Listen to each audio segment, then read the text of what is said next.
Jonathan Olsberg, who's come in from London this week, and he's one of the leading creative industry consultants and a specialist in co-productions. I say that not glibly, but you actually play games with co-productions, and I hope you'll be able to explain a little bit about that.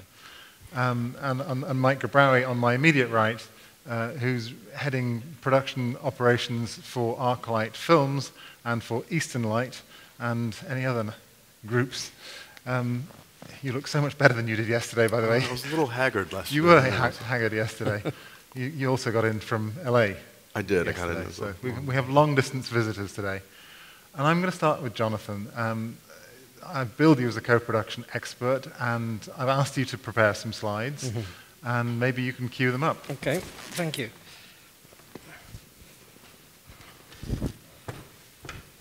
Well, good afternoon, everybody. Thank you very much, Patrick, and the folks at Screen Singapore for inviting me. I've got about 6 or 8 slides I'm going to go through over the next 10-15 minutes. Should you want copies of them, please do get in touch with me, or I can let the organizers have them. I'm going to tell you what I'm going to tell you, then I'm going to tell it to you, and then I can recap afterwards. So what we're going to go through very briefly is, first of all, I'm going to talk about international co-productions in the independent world. So this isn't limited to co-productions with China, it's just the sort of the co-production scene as we see it around the world. I'm going to quickly just remind ourselves of the advantages and indeed some disadvantages of doing co-productions. I'm going to talk about some trends that we've spotted around the world in the co-production activity that we've seen. I'm going to talk a little bit about co-productions with China, and if this clicker, there we go. Got some thoughts about maybe the future of co-productions in the Asian region. So that's what I'm going to be talking about. So when I talk about international co-productions, independent, so I'm talking about co-productions made by independent producers around the world. So this is not Hollywood. And I know most of the conversation that I've heard today has been about doing co-productions with Hollywood, but by and large, this is not about doing co-productions with big American studios. And that's partly because there is no official co-production treaty between America and any country, because apart from anything else, America doesn't have a national film agency who could organize it. Anyway, why do co-productions?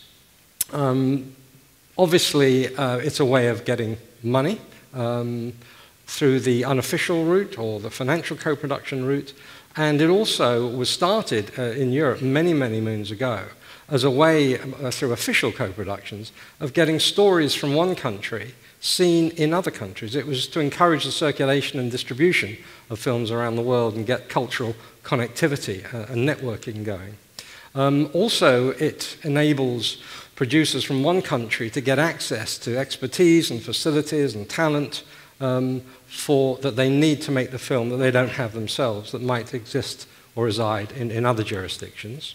Under the official treaties, and most international co-productions that I've seen are official, the film that's made is a national film in each of the co-producing parties' countries. And there are various advantages of that. You can access a variety of support systems of all types around the world for production, for distribution, and others. And that's a huge advantage because it's actually got money attached to it as well.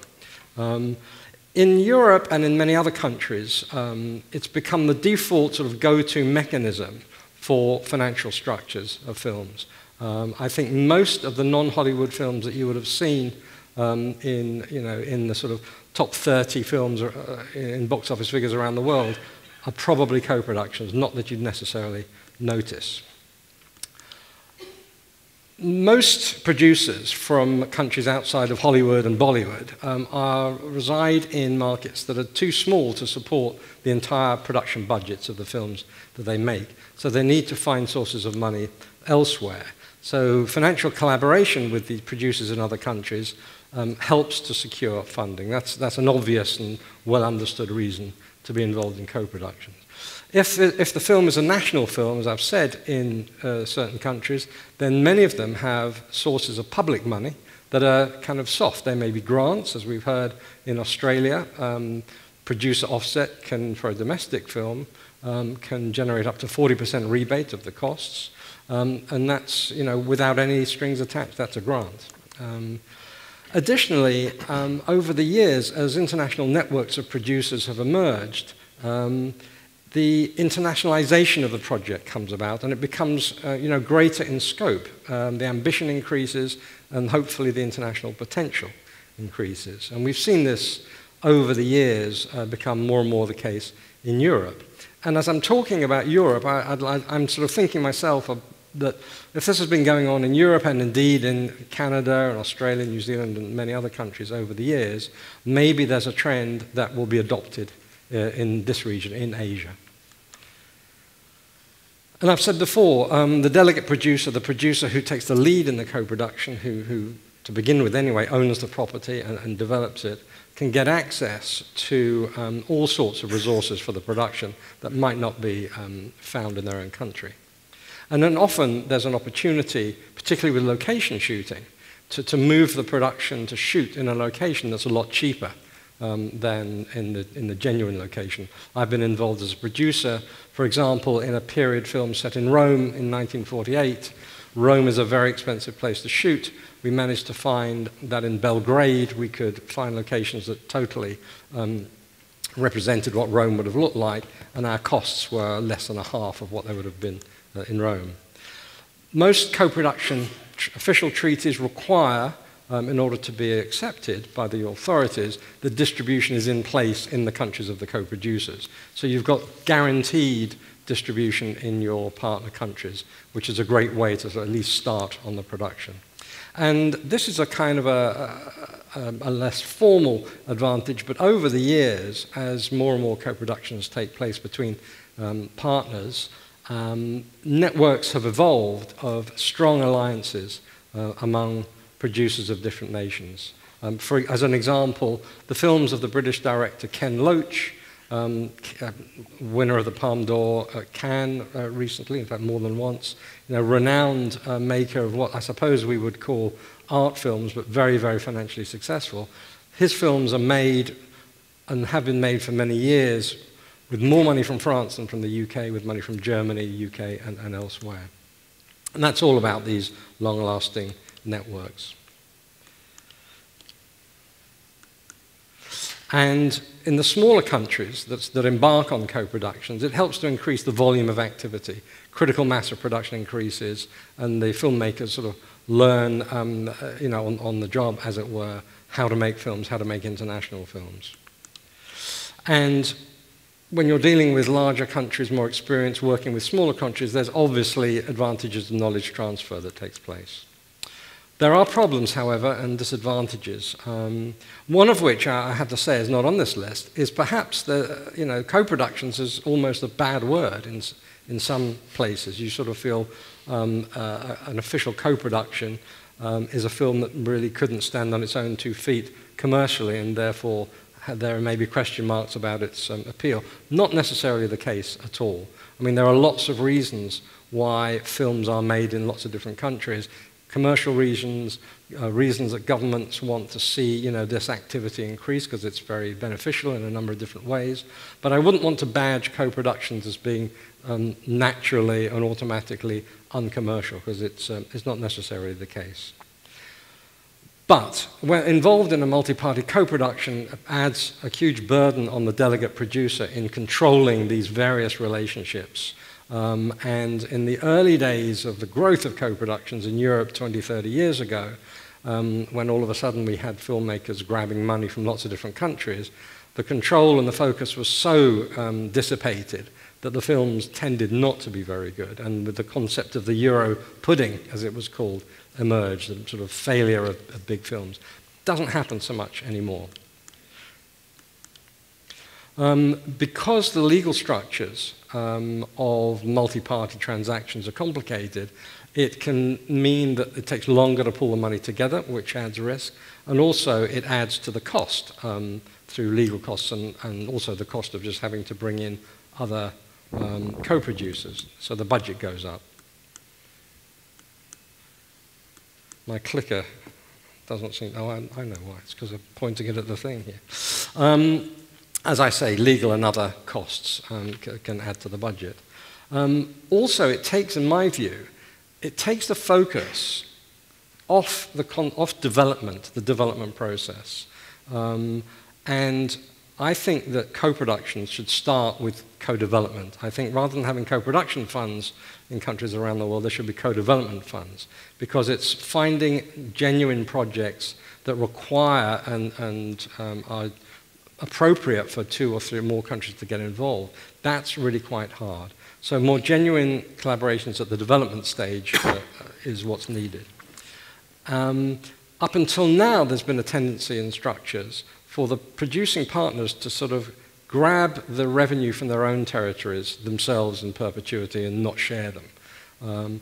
That's changing over time, but that is definitely something that has inhibited the growth of successful co-productions when one party or another sort of just only cares about their own territory and not about the international distribution. Obviously, different jurisdictions, different countries have different practices, different languages, and these can be quite challenging sometimes to overcome. And as I said before, the huge market, United States, has no co-production treaties. Its north of the border cousin, Canada, has loads, and that's often a way of getting around a lack of a North American partner. But the United States has no official co-production treaties, at least that I know of. And there are rules and regulations for films to qualify as co-productions that might inhibit flexibility in casting and other sorts of ideas. So it's a regulation-heavy environment. These regulations don't stop co-productions, but you have to bear them in mind if you're going to get the film made. Some trends we've seen. Lots of bilateral official treaties between 2 countries, particularly between countries here in Asia and outside. So France, for example, UK, Canada, certainly, Australia with its Chinese Memorandum of Understanding or co-production arrangement. You know, this is a trend we're seeing again and again. Malaysia, which is now talking about having more treaties. There's more, you know, co-productions tended to be limited to within a continent, within Europe, sometimes within a region like Scandinavia, but there's much more growth between continents. European and South American, European and Australian, New Zealand, Canada and everybody else. There are, what we started in Europe about 17 years ago was something very interesting. It was a multi-party co-production treaty, kind of a one-size-fits-all European treaty that the European Council, the Council of Europe created, called the Convention on European Co-Productions. It was a sort of negotiated as a treaty that any country in Europe could sign up to. And if a country signed up to it, like a new country like Georgia, for example, has signed it, and the UK has signed it, then Georgia and the UK automatically have a bipartite treaty. And indeed, if France signs up as well, which it has, then those 3 countries can make a movie together. So it speeds up that whole process of organizing the legal systems. And I think, as I say a bit later on, it's been very, very successful, this convention. And and I know there have been discussions here in Asia about doing something similar, which I would definitely recommend. Also, in many countries, there are public funds that are dedicated only for co-productions. Which is, you know, countries that want to see and encourage more and more of them. And indeed, there are some countries that sort of say, right, I'm France, I want to do more productions with Germany. I've set up a specific Franco-German fund, and the Germans also partake in it. And producers from either country can dip in, you know, on quite quickly and easily. And that's a trend we've seen. And not only nations are getting involved in this game, regions within countries are starting to create their own co-production funds, and they want to bring productions there. Like, for example, in Sweden, the west part of Sweden, which is an area called, has an agency called Filmivast, which makes films in Trollhättan. You may have heard of Trollywood. They're the strongest Scandinavian regional co-producer.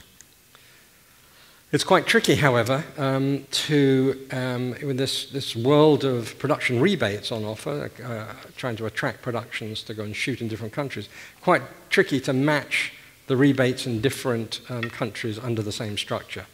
It goes under the theory you can't spend the same money in two different places. However, as I've said before, this resistance to sharing revenues is dissipating, and nowadays the bigger co-productions with genuine global appeal tend to throw everything into the pot. As I said before, the regional funds have become more and more important. Okay, I'm going to go quickly through this because we might want to discuss it in more detail later. But it would seem that, as we've heard today, the concept of co-productions in China seems to be mostly to do with Hollywood, a little bit of interest in other regional countries and co-producing. But I don't see the kind of concept of co-production as I've been discussing having taken root yet here in China and in Asia, in the China-influenced region, and maybe that will change. Particularly as producers are getting more used in China to bilateral treaties. Australia, we mentioned BAIT just earlier, that's a genuine co-production, and I expect to see more of them. There is confusion about the definition of what is a co-production and what isn't, and I think that's something that inhibits an understanding of this area. As I said before, there's growing linkage through these new bilaterals that we're going to see more and more of. Interestingly, the UK attempted to have a co-production treaty with China, which has failed so far. We've not managed to do so, although we have got new treaties with India and with Morocco and other places.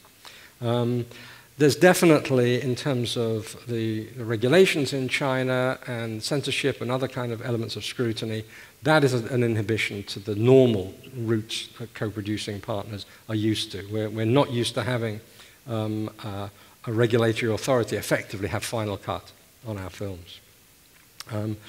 What we have seen is English as sort of the film language becoming more and more used in co-productions in countries that don't have English necessarily as their first language.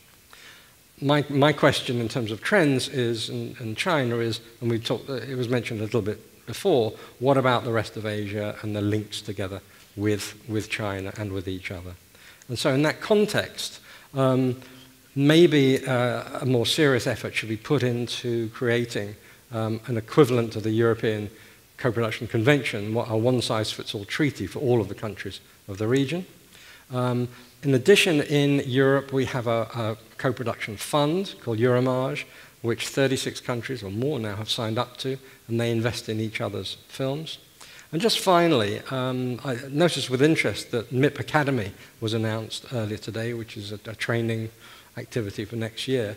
In Europe, and elsewhere, we've had quite a number of successful high-level workshops, training activities for continuing professional development of producers.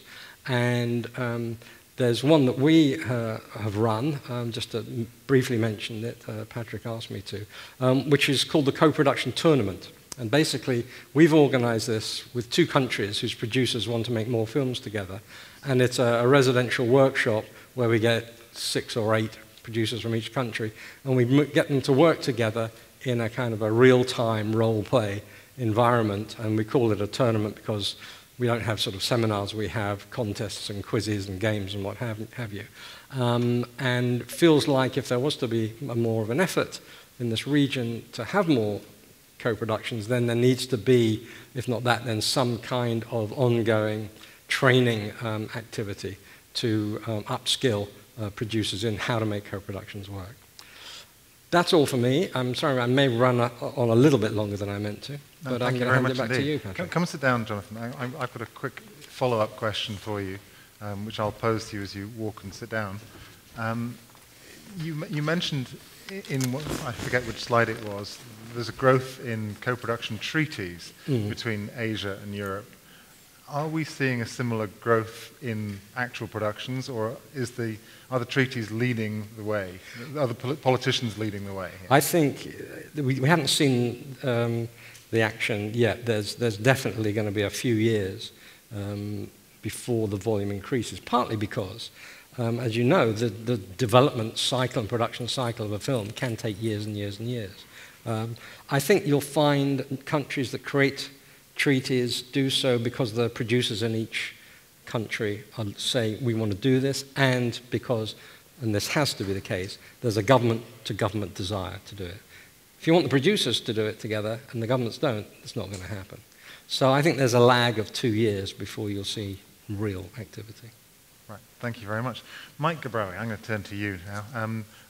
Arclight Films is a 10-year-old film rights sales company. What are you doing on a panel like this? That's such a good question. That was such an amazing overview of the co-production structure. I feel like I learned, we're in the midst of a number of co-productions, and I feel like I learned so much just from that overview. Well, we've been around for 10 years. Arclight is primarily a foreign sales company. We've gotten, as the industry, as the business has shrunk in a lot of ways, it's become more and more important for sales companies and for distributors to get involved with projects at an earlier stage. And that I joined the company about 5 years ago to help ramp up the production side of the company, to get us involved in productions at an earlier stage, develop projects, do exactly what Jonathan was speaking to, which is align with co-producers and align with distributors to co-develop projects, to have a more organic approach to how the development process goes. And we handle about 15 films a year. I'm trying to get us to about 25% of those films being films that we're involved in from a co-production standpoint and from a production standpoint, either as an executive producer or as producers where we develop it with other producers, develop projects with other producers. And if I'm prodding you gently, I could suggest that Arclight's offices around the world are strategically located to take advantage of the softest money around. Yeah, that wasn't a very gentle prod. No, I think that's exactly right. And we're originally the company is headed by Gary Hamilton, and we're originally an Australian company. I believe that Australia and Canada probably have the most robust subsidy programs in the world to support filmmaking, and we are in the good fortune of being an Australian company with probably one of the strongest economies in the world right now, being Australia.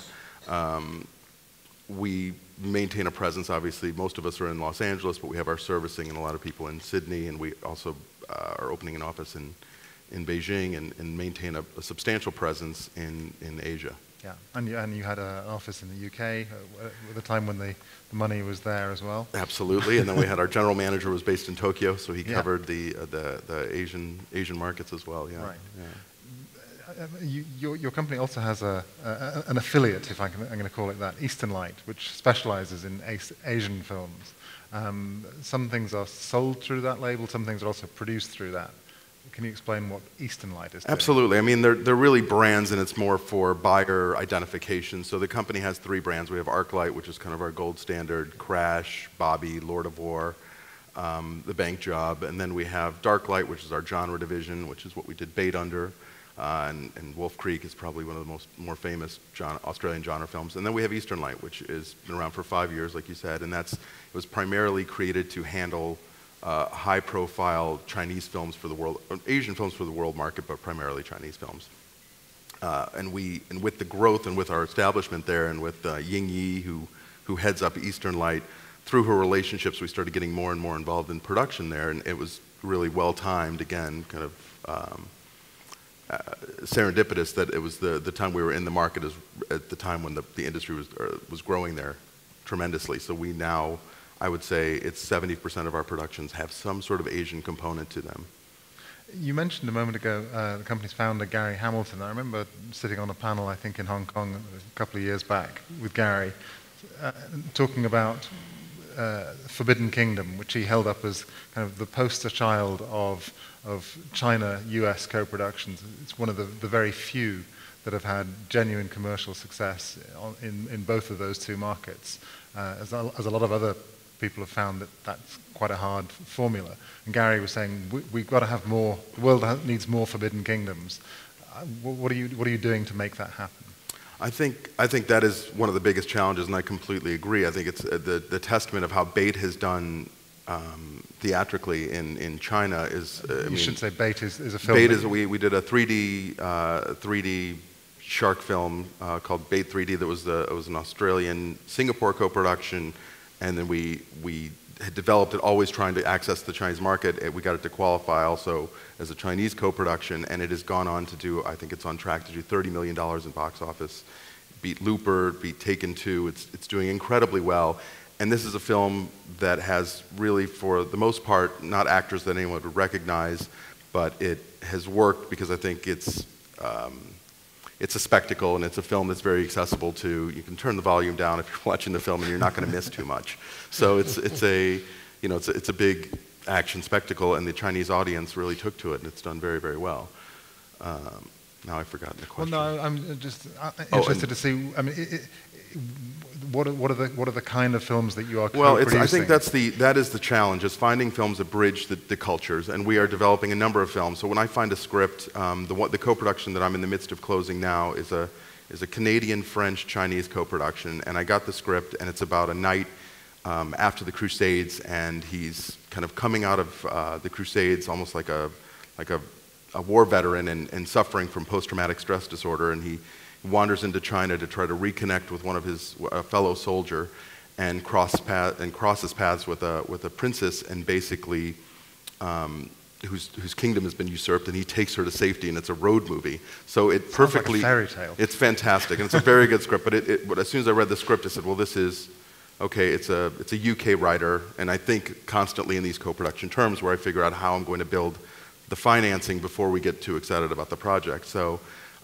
It was a perfect way to interject Westerners into this amazing Chinese setting, and it's really, the way we pitch it is as an Eastern. It's almost like a Western set in China. So we have this kind of Western action merging with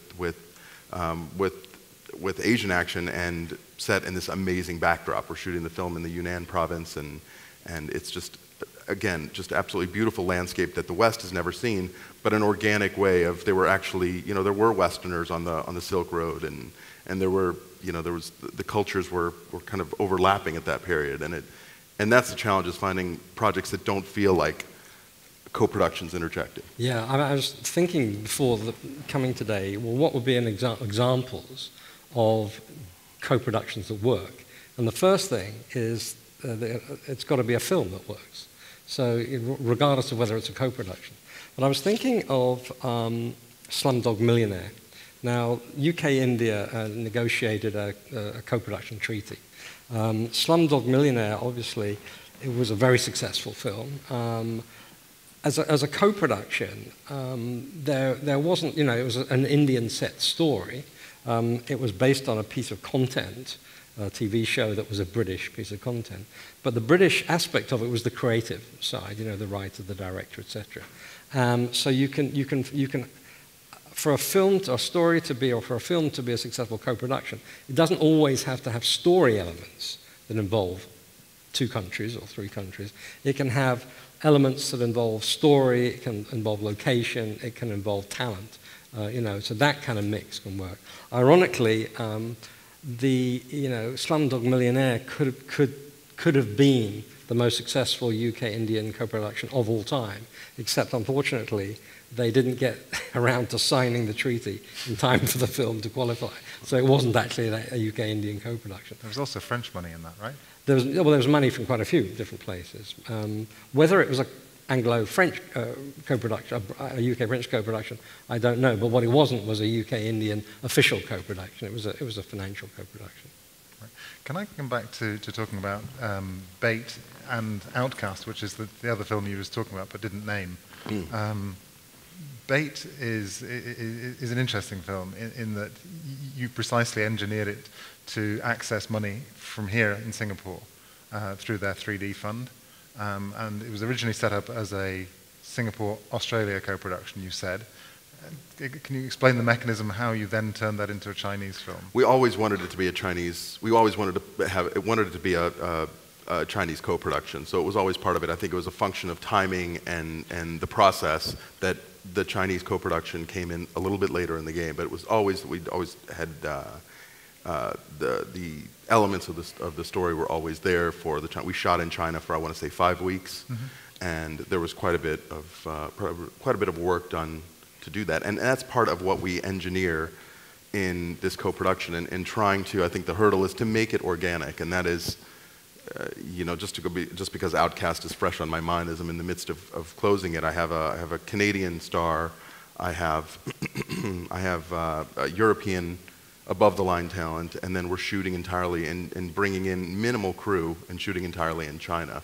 So, it's finding... In English? Pardon? In English? In English. Exactly. Okay. Exactly. Still sticking with bait here for a second. You used the Australia-Singapore Treaty? Yes. But you didn't use a Singapore-China treaty. I don't believe that it went under that treaty, but it was from my understanding of it, because it really gets into more of the legalities of how the co-production was structured. It was more about timing, and that it qualified, and it was all part of the approval process on the script and everything else. And when the train leaves the station on the film, really you can't stop that momentum. So that we went through, but got the film to qualify as a Chinese co-production as well. Right, yeah. But not a treaty co-production. And I'm emphasizing that point slightly because people here in Singapore have emphasized the use of the Singapore-China Treaty as a gateway into China. This was not the case. Well, I would say that there were Chinese elements that were in the film, early on, and culturally, obviously, there's a lot of connection there. I'll tell you how it started was, I think Nansen touched on this, was that at the time Singapore was becoming the hub for 3D in Asia, and we worked with Widescreen and Blackmagic, two prominent Singaporean companies, to build that out. And really, what Singapore, one of the strengths was technology and post-production, and that was a perfect complement to Australia, where we had the tanks, the water tanks that we shot on the Gold Coast studios. So it's finding the strengths in every one of these regions and what works. And for Bait, it was, again, it's a film that works in China, obviously, and it's worked more in China than the countries where it originated, which is Australia and the US. Yeah. And it's a testament to the universality of storytelling, that if you find something that connects and it's fun, it didn't need stars, it didn't need a massive amount of promotion internationally. It just worked within the Chinese territory. And Bait is going into sequel. We are developing a sequel to Bait. Is that going to be structured the same way? That will be structured from the ground up as a co-production, and likely as a Chinese-Australian co-production. Directly? Yes. Poor old Singapore. Yeah, well, I would love to do it again. It does get, Jonathan touched on this, it gets a bit cumbersome when you've got 3 territories or 4 territories, because it starts looking like a co-production, and all of a sudden you have the biggest German movie star playing an FBI agent, or you have kind of restraints within the requirements, within the creative elements that are in the film, that starts sticking out and not looking organic. So it's finding the strengths in what works in the configuration, and at this point, probably the cleanest way is doing it with Australia and China. And one of the connecting points, not only between those two films, not only is Arclight, but you've also got the same Chinese financier in Bait and Outcast. Is that? That is true. Yes, they've obviously done very well with Bait. We have I think the biggest challenge and the biggest thing for producers and companies moving forward is how critical and how vital it is to have the right partners. I think that with any emerging market, you have a lot of people that are, there are a lot of middlemen, and there are a lot of people that purport to have access or have relationships or have financing that may be over-representing themselves, and that is a function everywhere in the world. But I think with China's growth, it has fostered more of those characters that come in and at times overpromise and underdeliver. And it took us a long time to find the right partners, and we're partnered with, we're developing a project with Bono right now that'll be a little bit down the line that you'll hear about soon, hopefully, and another project with Yunnan Film Group, which is one of the partners on Bait. Yeah. Actually, that's just to pick up another hazard of co-production, is if you need to find a co-producer in a country you don't know, you have to it's essentially a marriage. You know, you've got to find somebody, you'll be working with them for the first time, you will have checked them out and had recommendations, but you know, down the line, if that relationship is a problem, you're stuck, and it could be quite harmful. So the idea of really thinking through who your partner's going to be, getting your lawyer to check out the country concerned, getting your national agency to talk to that country's national agency, you know. Even so, no matter how much you prepare, things can still go wrong. That's absolutely true, and it's critical because you're in this marriage for 1 to sometimes 3 years or longer, and again, I urge everyone to pick up a phone and do your due diligence on any potential partner, because that I feel is half the battle, finding the right partner in these territories. How do you deal with language issues when you're looking at Chinese co-productions in particular? For instance, Outcast is being shot in English, as we mentioned, and yet you say it's also being shot almost entirely in China. Why would you shoot in English rather than Chinese? Well, I think the obvious reason is that it's the language of we're making the film for the international marketplace, and English language films are much more accessible and readily welcome in English language. And in China, they're very interested in, they don't want it, they want a broadened film. They want an international film, or kind of a Western film, so to speak. So that's never been on the table because the script was always in English, and that's how it was envisioned. But that's the international kind of standard. But your company's also involved in Chinese language films. That's true. So. But the Chinese language films, they don't travel very well in our territories. They don't do well in the United States for the most part. There are films that pop, but it's not, you know, Americans are very provincial, and if English language is a big, you know, that's a big part of it. There's not a lot of foreign films in the US. I want to pursue this slightly because I'm going to ask you perhaps to wear your sales agent hat slightly on this. A few years ago, we were seeing numerous film funds being set up here and various other initiatives, all proposing Chinese language films as the next world standard, the next currency, if you like. That's not proving to be the case. I don't know on that. I mean, I think Glenn touched on this, and I think there's a lot of opportunity when you see the indigenous market growing at that pace, that there's a lot of opportunity in kind of recycling concepts that have worked in other territories. I mean, the U.S. does the same thing, whether it be let the right one in, or they find a successful formula and you transplant it to another territory. I don't think that's uncommon.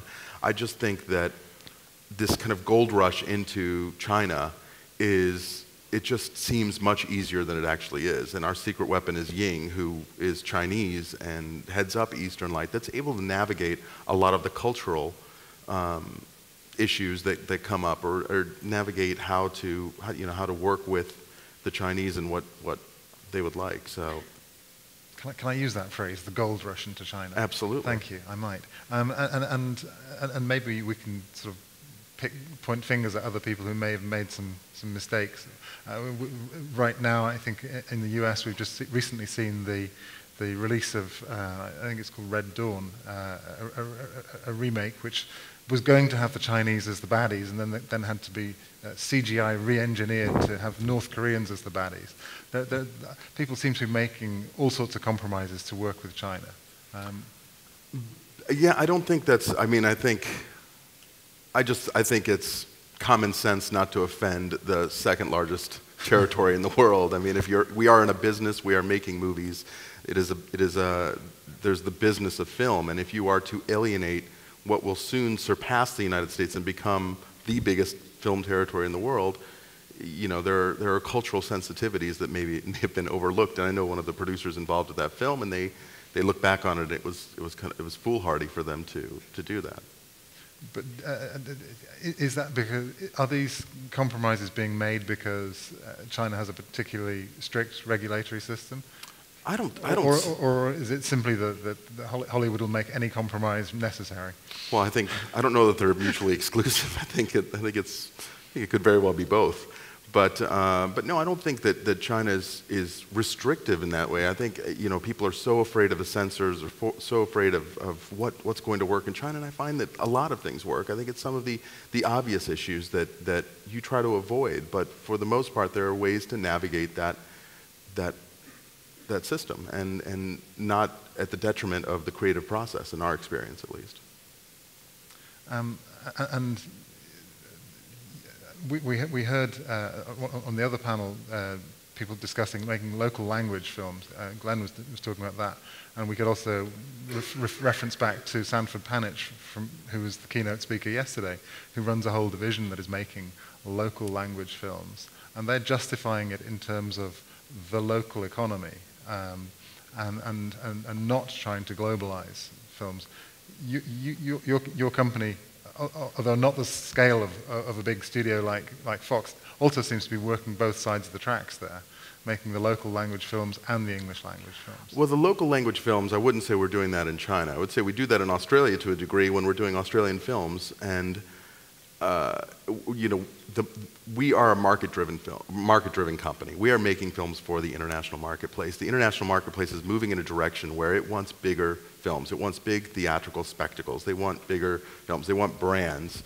And for us to focus on the smaller films that are more indigenous or smaller, we do that in Australia because obviously we're an Australian company. We have a lot of resources and relationships there, and we know how to navigate that system. But for example, it's my understanding that a lot of Chinese language comedies, they'll take an American concept or they'll take another international concept and repurpose it for China.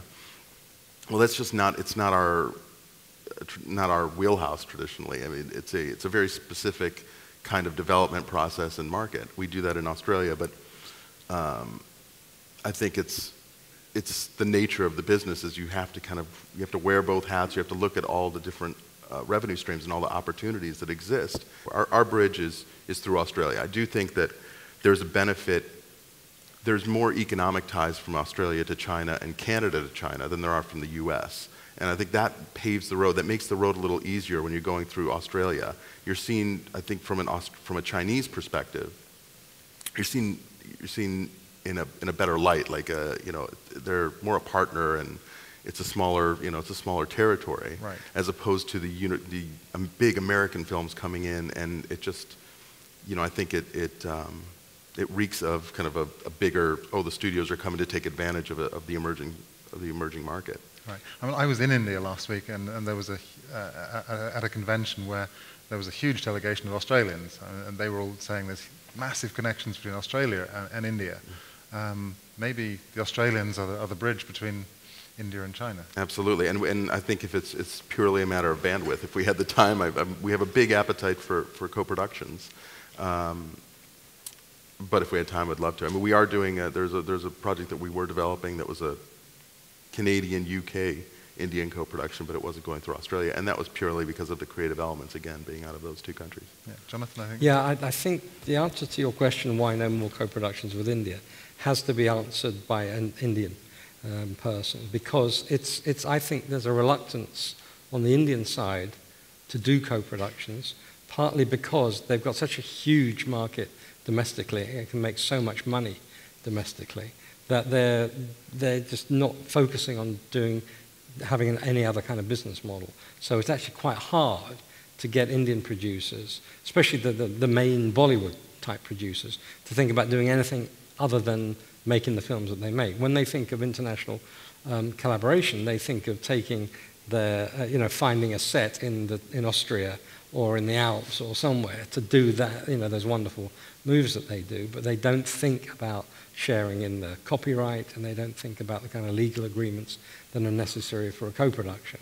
I mean, we did that co-production tournament I mentioned in Mumbai about 4 years ago, and it was quite successful, but we had a hell of a time finding 8 in that huge country, 8 independent Indian producers who are actually interested in co-production, and I don't think it'll be very different now.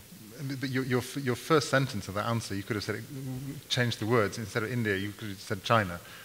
Well, possibly, but I think there's more evidence of Chinese co-production, certainly with But the Hollywood. obsession with the domestic market is also very Yes, true. although the domestic market, the thing about the domestic market in China that I've learnt compared to India, which is already big, is the speed of growth. And the fact that, I was listening this morning to the gentleman, to Mr. Yu, about the amount of growth we're talking about, the amount of box office, 30 billion in not very many years, 55% going to the American pictures, 45% to the Chinese. I'm thinking, boy, well, if European co-productions could only have 0.5% of that, that's probably enough to keep us going for quite a long time. So, I think the speed of growth of China, and also the fact that unlike India, China has a cultural influence throughout the region where there will be natural stories to tell, I think bodes better for co-productions with China than it does with India. Well, there were 800 delegates at this conference last week, so I suspect you were just a couple of years early with your co-production tournament in India. Maybe. Are we ready with the lights and some questions? And do we have any audience left? Oh. Yes, we do. That's amazing. Do we have any questions? That would be great. And if not, there's one. Someone SMS'd us kindly. Is it still possible to make a co-production China? I don't understand that question. Is it still possible to make a Chinese co-production with a finished film?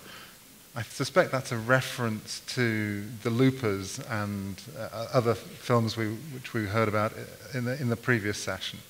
I mean, in my experience, I think there's, with Looper and with these films that are bigger films, that's any time there's going to be a market that's emerging as quickly and as vastly as the Chinese market, the US studios are going to look for opportunities to take advantage of, exploit it, and just from a commercial standpoint. Yeah.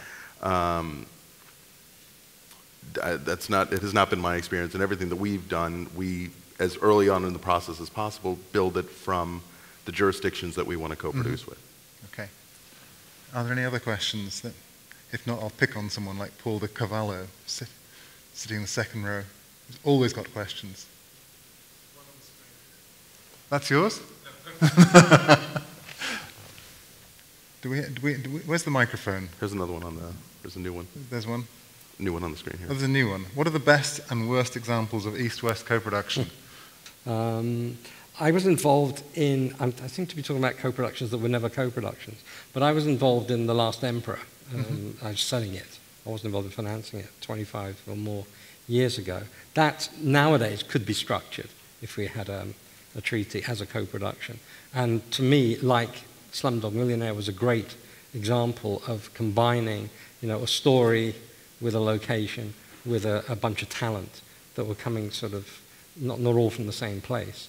And I think that's, I was doing some work in Malaysia recently and came across a story from during the Second World War of a bunch of Australian pilots who were kind of stranded in Malaysia with their planes and got involved in a true story in some kind of guerrilla warfare that I thought would make a great co-production. Not that Malaysia and Australia yet have a co-production treaty, although it's been in negotiating a long time. So I think that it's finding, first of all, the concept of the film has to be a concept that works, or as much as one can judge it would work. And then I think you've got to find elements that drive the co-production that make sense, such as I say, location, talent, story. What you don't want is elements that drive the co-production being money. I mean, I was involved in that same co-production that I produced where we went to Belgrade instead of Rome. We had, it was set up as a UK, Spanish, Italian co-production originally. The Italian partner, which we didn't research very well, 3 weeks before shooting didn't come up with €1 million they were supposed to. So we had to find a way to get more money out of our Spanish co-producer. And the answer there was bring in two major pieces of Spanish, or one Mexican, one Spanish talent that would help the distribution of the film in the Spanish language markets. The only trouble was they were playing purely Italian roles, and they just didn't work. So I'm not trying to denigrate my own film, but that was an example of something that didn't work. Thank you. Thank you, Paul. Oh, there we go. There we go. I don't have a question, but I might just comment very briefly. Please. That might encourage other questions. Both of you mentioned Australia as a possible link, and I think that's really interesting. On the European side, the first official co-production with China and Australia was also a co-production with Germany, Children of the Silk Road or Children of Huangshi, wherever it was distributed, which was very interesting, and it starred two very high-profile Chinese actors, and Michelle Yeoh and Chow Yun-fat, and it was fantastic. And I think what Mike's talking about is, of course, Australia does have official co-productions with China, a co-production treaty with China in film at least, and with Singapore. It's a very good place to start in terms of co-productions. You also mentioned what's going to happen with India. They're working on it. Shekhar Kapoor earlier, he might have some comments on that. But I don't know that the Australian co-production treaty with India will be anytime soon, but there are certainly long and very active relationships with India. And all you have to do is also make Sachin Tendulkar give him an Order of Australia. I think that does the all business great opportunities. Anyway, I think Australia as a co-production hub into Asia is a very interesting option for both Europe and other and North American partners. Thank you very much. Any more questions? There's one. Clifford. Hi. We had a case recently with The Expendables 2, which failed to get co-production status, but it did very well, and they worked on marketing and distribution. LaVision worked with the producers of the movie to really push it in China. Is that a trend that you see developing in China particularly? From the Western side or from the Chinese side? Well, from Chinese side, basically, with Chinese companies. I think absolutely. I mean, I think Chinese are incredibly inventive and innovative in how they get involved in the business, and I think it came up in the last panel that we are a very capital-intensive industry. The Hollywood can burn through any, whether it be the hedge fund money or any other financing source, we can go through it pretty quickly. It's a very sophisticated, from a business standpoint, a very sophisticated system. And I think that Chinese companies will look for you see them getting into many different industries internationally. So I see it, like any good businessman, they're opportunistic in finding other options for revenue. I'm just going to mention something else that's not connected to that question that, had I thought of it ahead of time, I would have added to my trends page. And that is the connectivity in co-productions between high-end TV drama and film.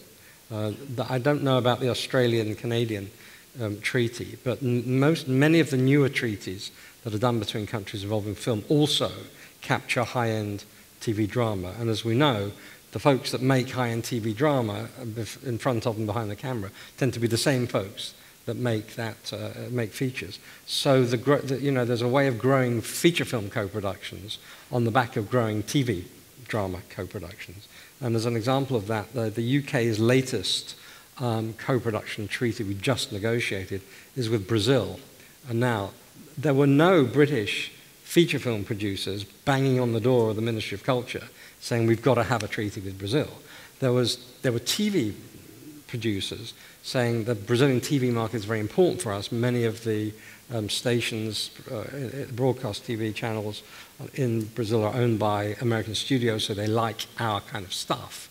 And also the government was saying we want to do more with Brazil because, Olympics is going there, the World Cup's going there, it's a fast-growing market, let's find a way. Okay, let's have a film and TV co-production treaty.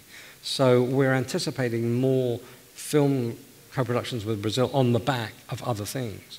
Now, I don't know enough about this region, but if there's, but maybe we should also be encouraging high-end TV drama collaborations and official co-productions as a way of broadening that networking and those experiences among co-producing partners in the region. That's a very interesting thought, which we will finish on. Thank you very much, you two. Thank you for your questions, and thank you for the audience.